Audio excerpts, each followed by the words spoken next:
माझी मला दोन शब्द बोलायचे आहेत, आपण सर्वांनी ऐकावं.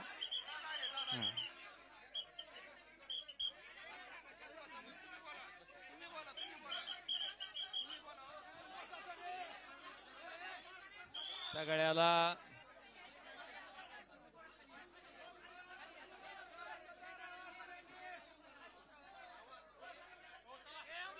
सगळ्याला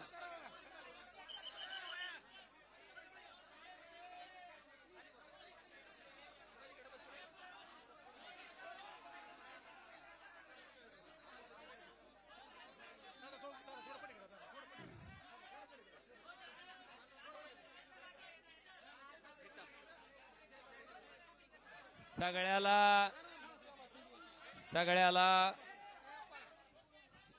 माझी तुमच्या सगळ्याला विनंती आहे.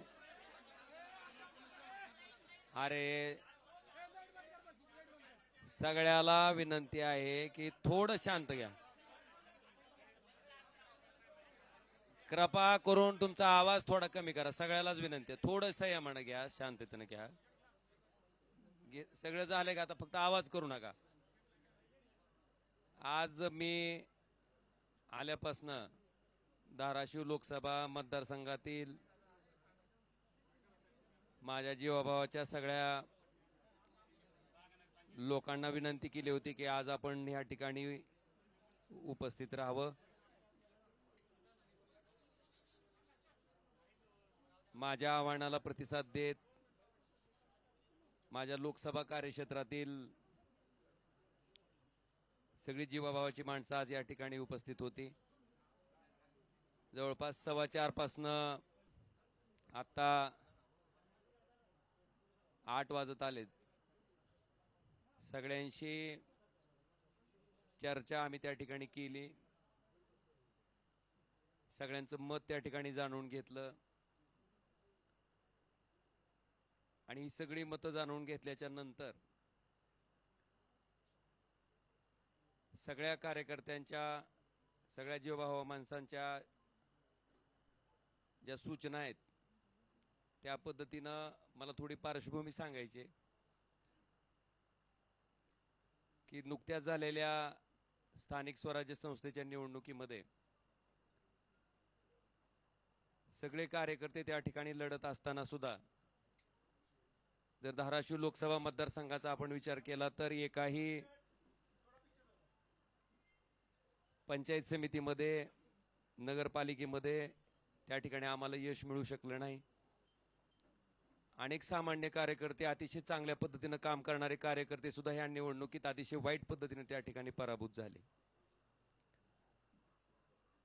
मी असेन, आमचे सगळे सहकारी असतील, आम्ही 24 तास मधला 24 तास वेळ सामान्य माणसासाठी, सामान्य लोकांसाठी, त्याच्या समस्येसाठी द्यायचं काम आम्ही प्रामाणिकपणे केलंय. आणि याचे साक्षीदार सगळे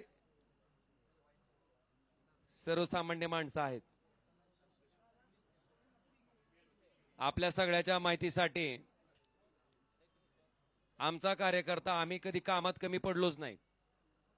लोकांच्या समस्या सोडवण्यातही आम्ही कधी कमी पडलो नाहीत. पण दुर्दैवानं सत्तेमुळं त्या ठिकाणी आम्हाला या पराभवाला सामोरं जावं लागलं. मला आपल्याला अतिशय प्रामाणिकपणे सांगायचंय की सामान्य माणसाच्या कामासाठी खरं तर इथं आम्ही लोकप्रतिनिधी म्हणून बसलेलो आहेत. सामान्य माणसाच्या अक्षरशः ट्रान्सफॉर्मरला सुद्धा त्या ठिकाणी अडचणी येत होत्या. आज सगळ्यांच्या माध्यमातून त्या ठिकाणी आम्ही निर्णय घेतलाय की शिवसेना पक्षात त्या ठिकाणी आम्ही जाणार आहेत.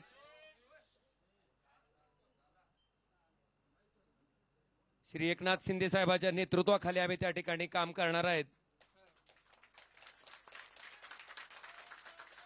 याच्या पाठीमागची पार्श्वभूमी अशी आहे की आपण बघितलं असेल, ज्या कारणामुळे त्या ठिकाणी मी माझं सार्वजनिक जीवन सुरू केलं की ह्या वाईट वृत्तीची लोक कुठल्याही परिस्थितीत त्या ठिकाणी राजकारणाच्या पटलावर राहिली नाहीत पाहिजेत.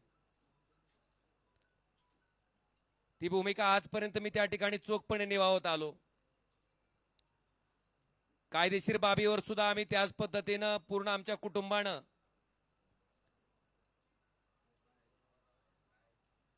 महाराष्ट्र पोलीस जे तपास करत होते, कळंबोली पोलीस स्टेशन जे तपास करत होतं ते दबावाखाली करतंय आणि इथून आम्हाला न्याय मिळू शकत नाही.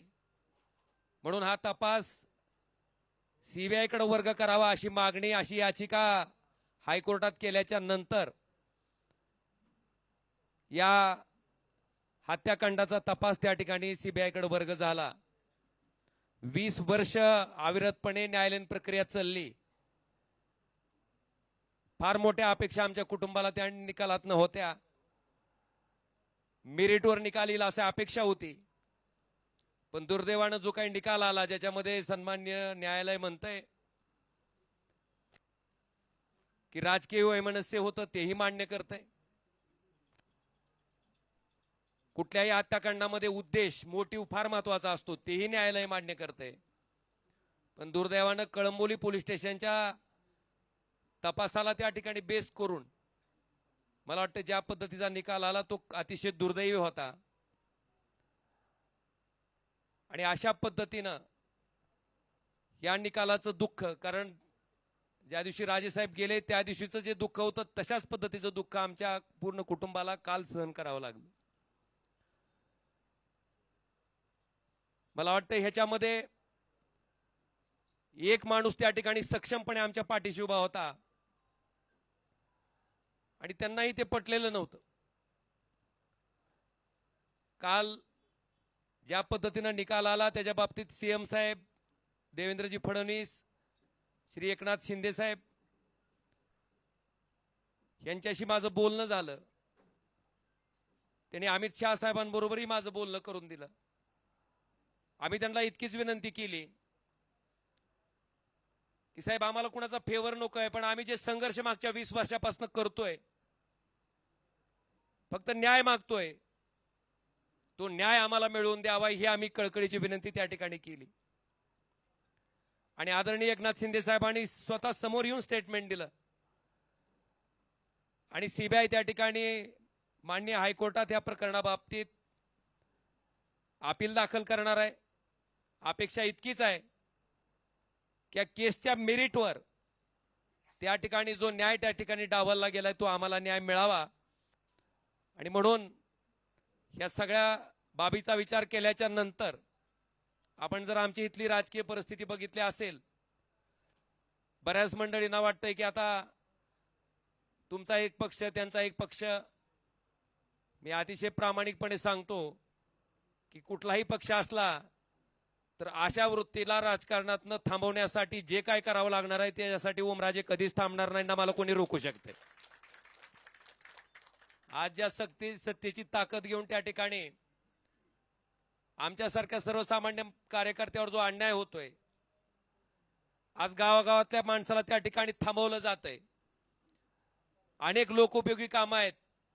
खासदार म्हणून त्या माणसाला वाटतंय की बाबा खासदारांना आमचा ट्रान्सफॉर्मर द्यावा, खासदारांना आमच्यातलं अमुक काम करावं. आज 7 वर्ष होत आलेत. त्या माणसाच्या अपेक्षा फार मोठ्या आहेत. मला वाटतंय निश्चितपणे ह्या सगळ्या अपेक्षांना न्याय द्यायचं काम मी निश्चितपणे प्रामाणिकपणे इथून पुढच्या कालखंडामध्ये करत राहीन. आणि आपल्या सगळ्याच्या माहितीसाठी सामान्य माणूस ओमराजेला ओळखते. 2009 पासून ते आजपर्यंत, 2006 पासून ते आजपर्यंत त्या सामान्य माणसासाठी मी काय काम करतो हे सामान्य माणसानं बघितलंय. आणि म्हणून कुठल्या पैशाच्या हव्यासापोटी, कुठल्या पदाच्या हव्यासापोटी जाणारा ओमराजे नाही. जी काय सत्ता घ्यायची आहे किंवा जी काय सत्तेचा वापर करायचा आहे, कारण आपण जर माझ्याकडची फळी बघितली तर माझ्याकडे मोठे प्रस्थापित माणसं कोणीच नाही. माझ्याकडे सामान्य माणसं, समाजातली शेवटच्या घटकातली माणसं त्या ठिकाणी आज माझ्याकडे आशा लावून बघतायत. आणि मी आपल्याला शब्द देतो की ह्या सत्तेचा वापर हा त्या सर्वसामान्य माणसाच्या जीवनात आनंद देण्यासाठी मी प्रामाणिकपणे करत राहीन आणि ती ताकदीनं करत राहीन. हे वचन मी आपल्या सगळ्याच्या साक्षीनं आज या ठिकाणी देतोय. आणि आम्हाला खात्री आहे की ज्या पद्धतीनं धावून जाऊन काम करायचा त्यांचा स्वभाव आहे त्या पद्धतीने ते निश्चितपणे धावून येतील आमच्या प्रत्येक, कारण आमचं काय वैयक्तिक कुठलंच काम नाहीये, माझं कुठलंच काय असंही नाही किंवा काहीतरी वेगळा व्यवसाय माझा चालू आहे आणि त्या व्यवसायाला संरक्षण घेण्यासाठी मला जायचं आहे ना, माझ्यावर काही ईडीसी बीआयची बी धाड पडली असंही नाही.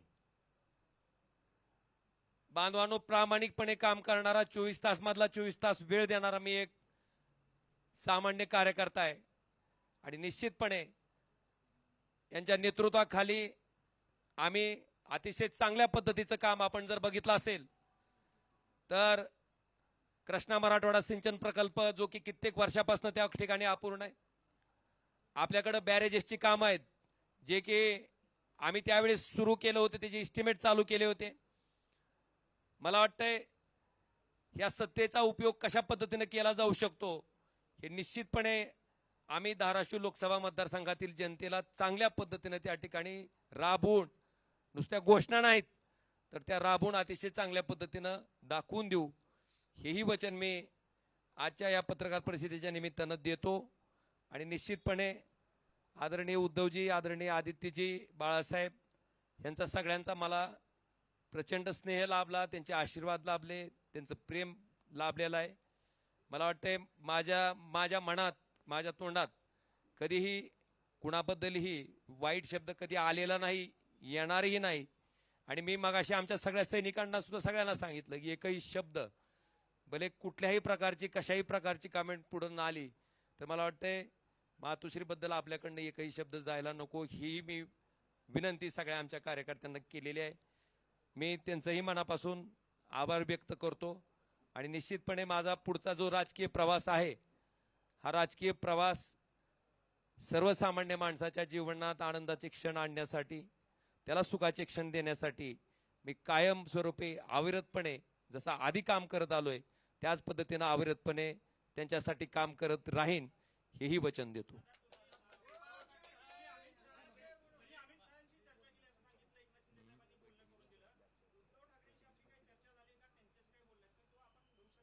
काय काय म्हणले?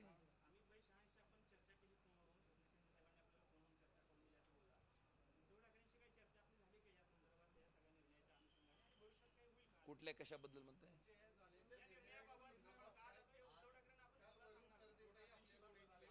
मला वाटतंय आता एक लक्षात घ्या, माझी जी काय भूमिका होती, मी ज्या पद्धतीने ठरवलं होतं, मी ज्या पद्धतीने सांगितलं होतं त्या पद्धतीने मी आपल्या सगळ्याच्या समक्ष मांडलेली आहे. आणि माझी आपल्याला इतकीच विनंती आहे की आम्ही काय बोललेलो असेल तर निश्चितपणे तुम्ही त्याची बातमी करा, त्याच्याबद्दल काही दुमत नाही.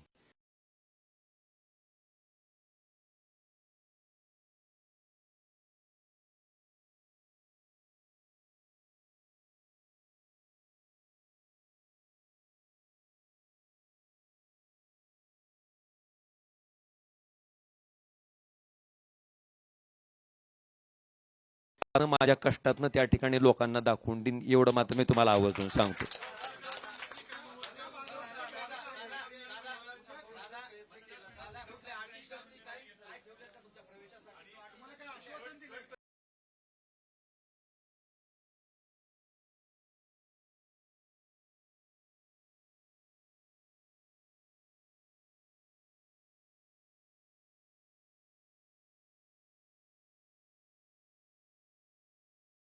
एक लक्षात घ्या, अटी शर्ती टाकून मी काम करणारा कार्यकर्ता नाही.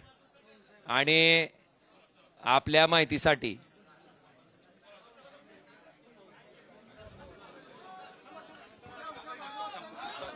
धन्यवाद.